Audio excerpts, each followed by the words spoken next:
ഇന്ന് തന്നെ ഡൗൺലോഡ് ചെയ്യൂ. കാണൂ നിങ്ങളുടെ ഫേവറേറ്റ് ഷോസ്. നിന്റെ തള്ള പെരും കള്ളിയാടാ. ആഭരണം ആർക്കും കൊടുത്തിട്ടില്ല. എല്ലാം ഒരു ഒളിപ്പിച്ച് വെച്ചിരിക്കുവോ പഠിച്ച കള്ളി.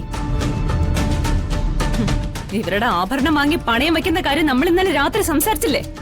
അതെല്ലാം ഇവര് ഒളിഞ്ഞു നിന്ന് കേട്ടു.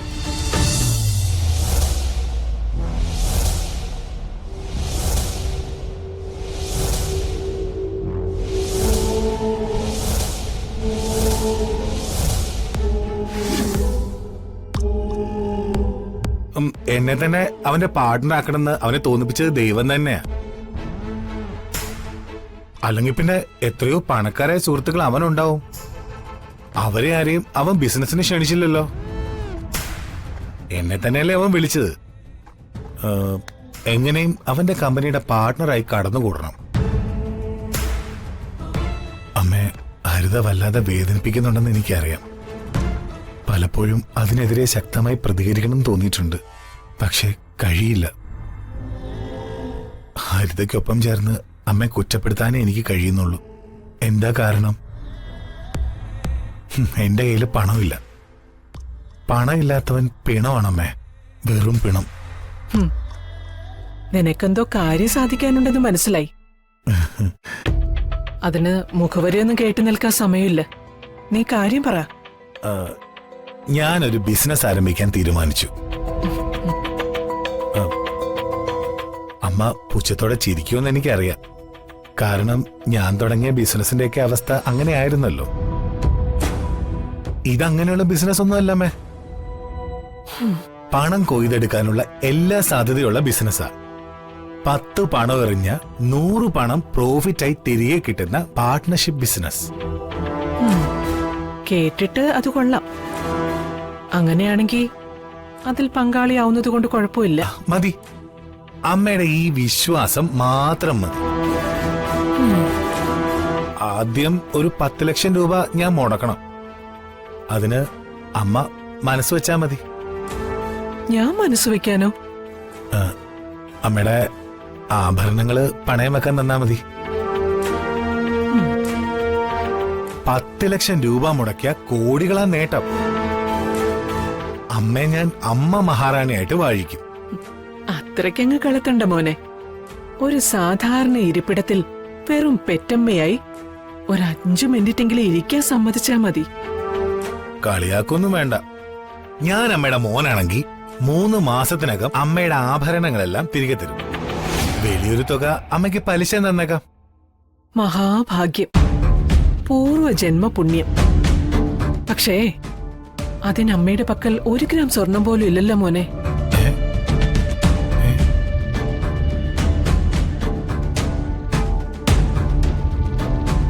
അമ്മയുടെ സ്വർണ്ണമൊക്കെ എവിടെ? ഒരാവശ്യത്തിനായി നിന്റെ അച്ഛൻ വന്ന് വാങ്ങിക്കൊണ്ടുപോയി. അല്ല, അതിന് അച്ഛൻ ഇവിടെ വന്നിട്ടില്ലല്ലോ. ഇല്ല, പക്ഷേ മാധവേട്ടൻ പുറത്തു വന്ന് കാത്തുനിന്ന് വാങ്ങിക്കൊണ്ടുപോയി. പച്ച കള്ളവാ. നിന്റെ തള്ള പെരും കള്ളിയാടാ. ആഭരണം ആർക്കും കൊടുത്തിട്ടില്ല. എല്ലാം ഒരു ഒളിപ്പിച്ച് വെച്ചിരിക്കുവോ പഠിച്ച കള്ളി. ഇവരുടെ ആഭരണം വാങ്ങി പണയം വെക്കുന്ന കാര്യം നമ്മൾ ഇന്നലെ രാത്രി സംസാരിച്ചില്ലേ? അതെല്ലാം ഇവര് ഒളിഞ്ഞു നിന്ന് കേട്ടു. അപ്പൊ തന്നെ എല്ലാം ഊരി ഒളിപ്പിച്ചതാ പെരും കള്ളി. ഇല്ല മോളെ, ഞാൻ എങ്ങും ഒളിപ്പിച്ചിട്ടില്ല. പിന്നെ ഒരു സത്യവതി വന്നിരിക്കുന്നു. എടാ, സ്വർണം പുറത്തൊന്നും പോയിട്ടുണ്ടാവില്ല. ഈ വീട്ടിൽ തന്നെ ഉണ്ടാവും. നമുക്കത് കണ്ടുപിടിക്കാം. വാ അമ്മേ. എടാ, ഇങ്ങോട്ട് വരാൻ. ഞാൻ കണ്ടുപിടിച്ചു തരാം. വാ.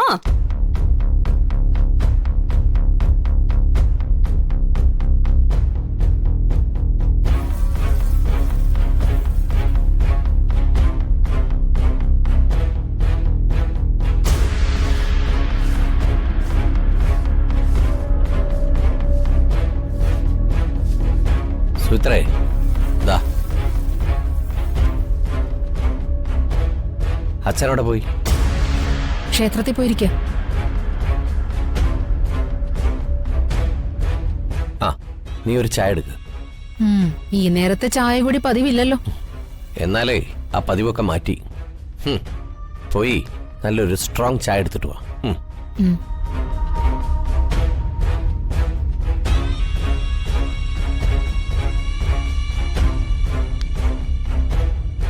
അച്ഛൻ വീട്ടിലില്ല.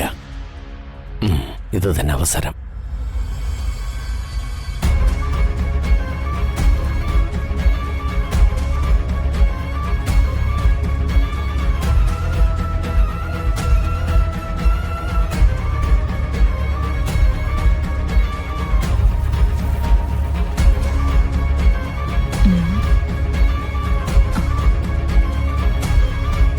മനോജെ, നിന്റെ അമ്മ കിച്ചണിൽ ഇപ്പൊ നല്ല തിരക്കില. ഇപ്പോഴൊന്നും ഇങ്ങോട്ട് വരില്ല. നമുക്കേ അവരുടെ മുറിയിൽ കയറി ഒളിച്ചു വെച്ചിരിക്കുന്ന ആഭരണങ്ങൾ കണ്ടെത്താം. നിനക്കെന്തോ ഒരു താല്പര്യമില്ലാത്ത പോലെ. ഹരിതേ, എന്റെ അമ്മ 100% സത്യസന്ധയാണെന്ന് ഞാൻ അവകാശപ്പെടുന്നില്ല. അച്ഛൻ വന്ന് ആഭരണം ചോദിച്ചാൽ അമ്മ അത് കൊടുക്കും, ഒരു എതിർപ്പും പറയില്ല. അച്ഛൻ വന്ന് ആഭരണങ്ങൾ വാങ്ങി കൊണ്ടുപോയെന്ന് അമ്മ പറയുന്നത് സത്യമാ. എന്നാ ഞാനൊന്ന് ചോദിക്കട്ടെ, തള്ളയുടെ ആഭരണങ്ങൾ വാങ്ങി പണയം വെച്ച് പൈസ എടുക്കാമെന്നും ബിസിനസ്സിൽ ഇറങ്ങാമെന്നും ഇന്നലെ രാത്രിയല്ലേ നമ്മൾ തീരുമാനിച്ചേ? ഇന്നലെ വൈകുന്നേരം വരെ അവരുടെ ദേഹത്ത് ആഭരണങ്ങൾ ഉണ്ടായിരുന്നത് ഞാൻ പ്രത്യേകം ശ്രദ്ധിച്ചതാ. പിറ്റേന്ന് നേരം വെളുത്തപ്പോ ആഭരണങ്ങളൊന്നും കാണാനുമില്ല.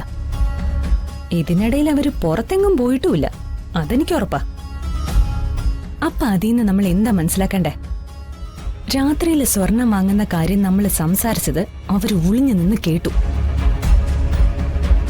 ഇന്നലെ രാത്രി തന്നെ അവരെ എല്ലാ ആഭരണങ്ങളും ഊരി മാറ്റിവെച്ചു, അതല്ലേ സത്യം? എന്തായാലും നമുക്ക് അവരുടെ റൂമൊന്ന് പരിശോധിച്ചു നോക്കാം. ഹരിതേ, അത് വേണോ? വേണം. നീ ഇങ്ങോട്ട് വന്നേ. വാ, എണീറ്റ് പോള ഇങ്ങോട്ട്. ഹരിതേ,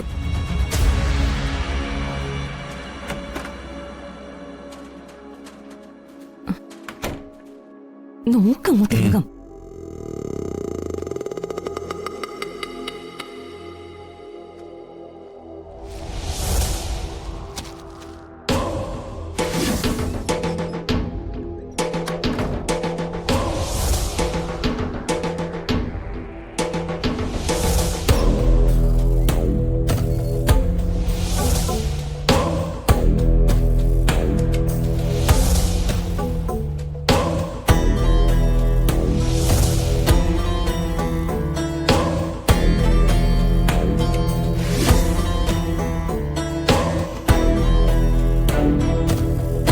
എന്തായി മനോജെ?